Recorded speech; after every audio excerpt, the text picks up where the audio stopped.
Magandang umaga mula sa Pag-asa Weather Forecasting Center. Ito ng ating update sa magiging tayo ng panahon sa susunod na 24 oras. Kaninang alas 3 ng umaga, huling namataan itong si Severe Tropical Storm Tapa na dating si Bagyong Lani sa layong 910 kilometers kanluran ng extreme northern Luzon. So may tagla itong lakas ng hangin na malapit sa gitna na umaabot ng 95 kilometers per hour, pagbugso na umaabot ng 115 kilometers per hour.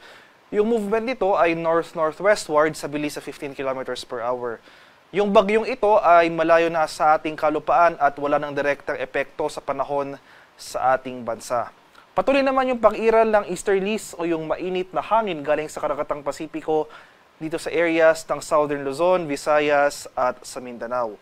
Posible itong magdulot ng mataas na tsansa ng mga kaulapan at pag-ulan ngayong araw dito sa silangang bahagi ng Visayas at sa Mindanao. Samantala, sa Metro Manila at talalabing bahagi ng ating bansa, magpapatuloy itong generally maaliwalas sa panahon, maliban na lamang sa mga pulupulong pag-ulan na may pagkulog at pagkilat na dulot ng localized thunderstorms. At para naman sa magiging lagay ng ating panahon ngayong araw dito sa Luzon, so for Metro Manila and the rest of Luzon, asahan natin itong generally fair weather ngayong araw, bahagyang maulap hanggang sa maulap na papawirin. Sasamahan lamang yan ng mga usual late afternoon to evening na mga rain showers or thunderstorms. Maximum temperature forecast para sa Lawag ngayong araw, posibleng umabot ng 32 degrees Celsius.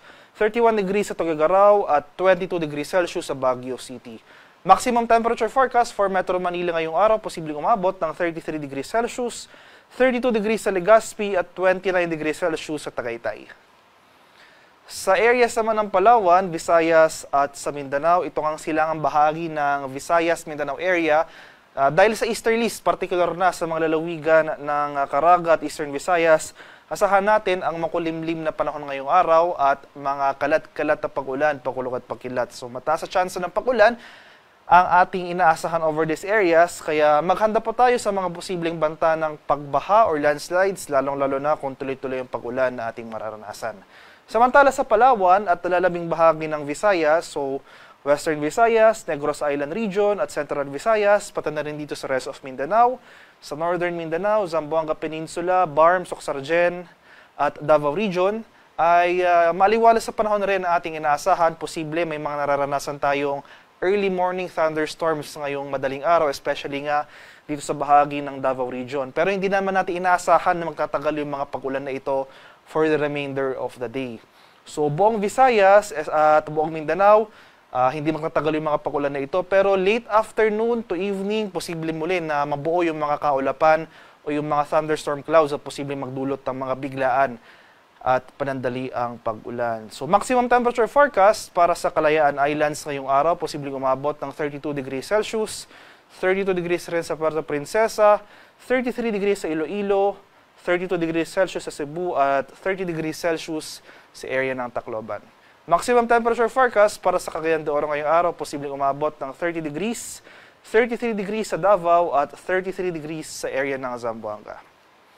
Sa kalagayan naman ating karagatan, walang gale warning na nakataas at banayad hanggang sa katamtamang pag-alon ang mararanasan sa malaking bahagi ng ating bansa. Para naman sa ating weather outlook sa mga susunod na araw, so Tuesday to Friday, wala tayong inaasahan ng mga magtatagal na pag-ulan dito sa ating bansa. So yung prevailing weather system natin ay yung easterlies o yung mainit na hangin galing sa Karagatang Pasipiko. So asahan natin yung bahagyang pagtaas ng ating maximum temperature, especially sa dakong tanghali hanggang sa hapon. So generally fair weather throughout the country.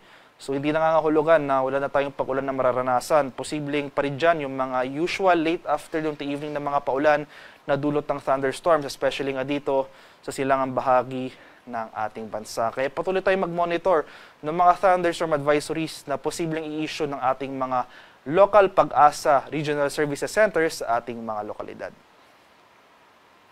At haring araw sa Kaminilaan ay sisikat mamayang 5:45 ng umaga, lulubog naman mamaya sa ganap na 6:03 ng hapon.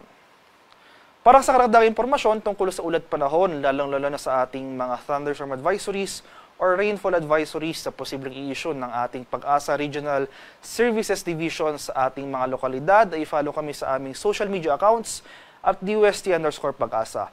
Mag-subscribe na rin kayo sa aming YouTube channel sa DUST Pag-asa Weather Report at palaging bisitahin ang aming official website sa pag-asa.dust.gov.ph at panahon.gov.ph. At yan naman po ang latest mula dito sa Pag-asa Weather Forecasting Center. Magandang umaga sa ating lahat. Ako po si Dan Villamil Lagulat.